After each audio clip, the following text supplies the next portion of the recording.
ஸ்ரீ மகாகுருப்யோ நமஹ. ஹரிஹ ஓம். சதாசிவசமாரம்பாம் சங்கராச்சார்ய மத்யமாம் அஸ்மதாச்சார்ய பர்யந்தாம் வந்தே குரு பரம்பராம். GeM TV நண்பர்களுக்கு எனது வணக்கங்கள். இன்றைய நாள் அனைவருக்கும் இனிய நாளாக அமைய எல்லாம் வல்ல இறைவனை வேண்டி இன்றைய எம்மதமும் நம்மதமே நிகழ்ச்சிக்கு செல்வோம். இன்னைக்கு நம்ம ஸ்ரீமத் பகவத்கீதையிலிருந்து ஒரு ஸ்லோகத்தை விரிவான விளக்கத்துடன் பார்ப்போம். யதோ யதோ நிஷ்சரதி மனச்சஞ்சலமஸ்திரம் ததஸ்ததோ நியம்யை ததாத்மன்யேவ வசம் நயேத். இந்த ஸ்லோகம் ஸ்ரீமத் பகவத்கீதையின் 6வது அத்தியாயமான தியான யோகத்தின் 26வது ஸ்லோகம். இந்த ஸ்லோகத்தில் நம்ம கிருஷ்ணர் அர்ஜுனனை பார்த்து சொல்றார், இதுவரை நம்மளோட கிருஷ்ணர் இந்த ஒரு கர்மயோகத்திற்கு தியான யோகம் உதவியாக இருக்கும், ஒரு அசிஸ்டன்ஸாக இருக்கும் என்று சொன்னார் நம்ம கிருஷ்ணர்.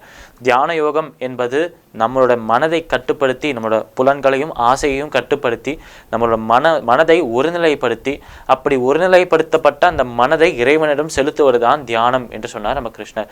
சும்மா நம்ம காலை சப்பலாங்கல் போட்டு உட்கார்ந்துட்டு கண்ணை மூடிக்கொண்டு இறைவனை நினைக்கிறேன் என்று சொல்லி கொண்டிருந்தால் அது தியானம் இல்லையாம். இதுவே கண்ணை திறந்து கொண்டு அந்த மூக்கின் நுனியில் தன்னோட கண்களை செலுத்த வேண்டும் என்று சொன்னார். 2 விஷயங்களை சொன்னார். ஒன்று, கண்களை புருவத்தின் மத்தியில் செலுத்தலாம் என்றும் சொன்னார், மூக்கின் நுனியில் செலுத்தலாம் என்றும் சொன்னார். இது நம்மளை தூங்க விடாமல் தடுக்கும் என்றும் சொன்னார் நம்ம கிருஷ்ணர். ஏனென்றால் கண்களை மூடிக்கொண்டால் தூக்கம் வரும் என்று எல்லாருக்குமே தெரியும். அப்படி கண்களை திறந்து வைத்து புருவத்தின் மத்தியிலோ இல்லை மூக்கின் நுனியிலோ நம்மளோட பார்வையை செலுத்தி, பார்வை அங்கு இருந்தாலும் மனதை இறைவனிடமே செலுத்தி அவரின் லீலைகளை, அவரின் ஸ்வரூபத்தை மனதில் வைத்துக் கொண்டிருந்தால் அதுவே தியானம். இப்பேற்பட்ட தியானத்திற்கு நமக்கு எந்த ஒரு ஆசனம் பிடிக்கிறதோ, இதை கால்களை எப்படி மடக்கி உட்கார்ந்தாலும் நம்மளோட கம்ஃபர்டபுளான ஒரு ஆசனத்தில், நமக்கு சுலபமாக எது இருக்கோ அப்படி ஒரு ஆசனத்தில் உட்கார்ந்து அந்த ஒரு ஆசனத்தை குஷம் என்கிற அந்த புல்லினாலும் அந்த மான் தோளினாலும் அதற்கு மேலே ஒரு துணியினாலும் ஒரு வஸ்திரத்தினாலும் செய்த ஒரு ஆசனத்தில் அமர வேண்டும் என்று சொன்னார் நம்ம கிருஷ்ணர். இப்படி இருக்கும் தியான யோகத்தின் பல முறைகளை சொல்லிவிட்டு, தியான யோகத்தின் பலன்களையும் சொல்லிவிட்டு, இந்த தியான யோகத்தில் முக்கியமாக ஒருத்தர் தெரிஞ்சுக்க வேண்டிய விஷயம் என்ன, இந்த தியான யோகத்தின் எசன்ஸ் என்ன, இதுலேருந்து நமக்கு வர அந்த கருத்து என்ன என்றால், யதோ யதோ நிஷ்சரதி மனச்சஞ்சலமஸ்திரம் ததஸ்ததோ நியம்யை ததாத்மன்யேவ வசம் நயேத்.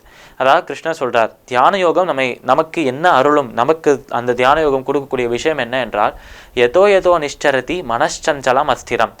மனது எப்பெல்லாம் சஞ்சலத்தோடு இருக்கிறதோ, மனம் எப்பொழுதெல்லாம் இங்கும் அங்கும் அலைப்பாயறதோ, எப்பொழுது அந்த இறைவனை தவிர இது எல்லா விஷயத்தின் மீதும் பாயறதோ இந்த மனம், ததஸ்ததோ நியம்யை, அப்பொழுதெல்லாம் இந்த மனதை அடக்கி ததாத்மன் ஏவ வசம் நயேத், நமக்குள் வசிக்கும் அந்த இறைவனிடம் அந்த கவனத்தை செலுத்த வேண்டும்.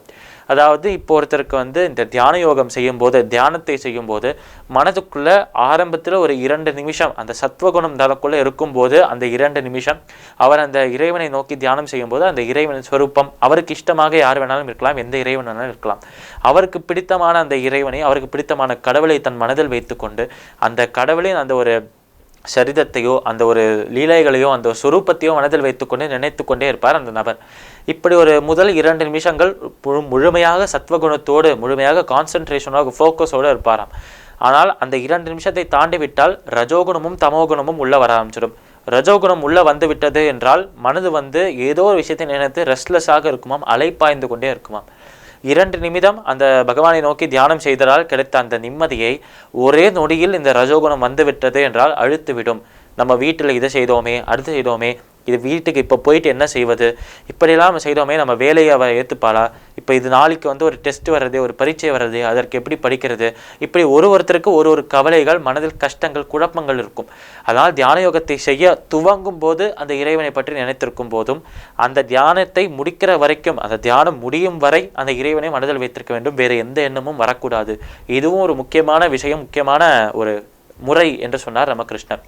அதனால் அப்படி தன்னோட மனம் எப்பொழுதெல்லாம் அலைப்பாயறதோ, யதோ யதோ நிஷ்சரதி மனச்சஞ்சலமஸ்திரம் தத்தஸ்ததோ நியம்யை ததாத்மன் ஏவ வசம் நயேத். அப்பொழுதெல்லாம் தன்னுடைய அந்த நபருடைய மனதை அந்த இறைவனிடம் செலுத்துவதற்கு ஏதோ ஒரு முயற்சி செய்ய வேண்டும் என்று சொல்றார் நம்ம கிருஷ்ணர். எப்பொழுதெல்லாம் மனம் அலைப்பாயிறதோ, அந்த இறைவனை தவிர மீதி எல்லா விஷயத்துக்கும் டீவியேட் ஆகிறதோ, அப்பொழுதெல்லாம் இறைவனை விட்டு தள்ளி போகும் அந்த மனதை கயிறு போட்டு இழுக்கிற மாதிரி இழுத்து திருப்பியும் அந்த இறைவனிடமே செலுத்த வேண்டும் என்று சொல்றார் இந்த ஸ்லோகத்தில். அதனால் இது ஒரு முயற்சியினால, ஒரு பிராக்டிஸ்னால நம்ம திருப்பி திருப்பி மீண்டும் மீண்டும் அதை செய்வதனால் மட்டுமே வரக்கூடியது என்றும் சொல்றார் நம்ம கிருஷ்ணர். தியான யோகமானது நம்ம மனதை ஒருநிலைப்படுத்தி மற்ற விஷயங்களிலிருந்து நம்ம மனதை அப்படியே அறுத்து எடுத்து அதை இறைவனிடம் மட்டுமே செலுத்துவதற்கு, அந்த பேரானந்தத்தை சுகத்தை அனுபவிக்கிறதுக்கு ஒரு அனுபவமாக, அதற்கு ஒரு வழியாக இருக்கு என்று சொல்றார் நம்ம கிருஷ்ணர். பகவத்கீதையின் 6வது அத்தியாயமான தியான யோகத்தின் 26வது ஸ்லோகத்திற்குண்டான விளக்கம் இதுவே. மீண்டும் நாளை சந்திப்போம். நன்றி, வணக்கம்.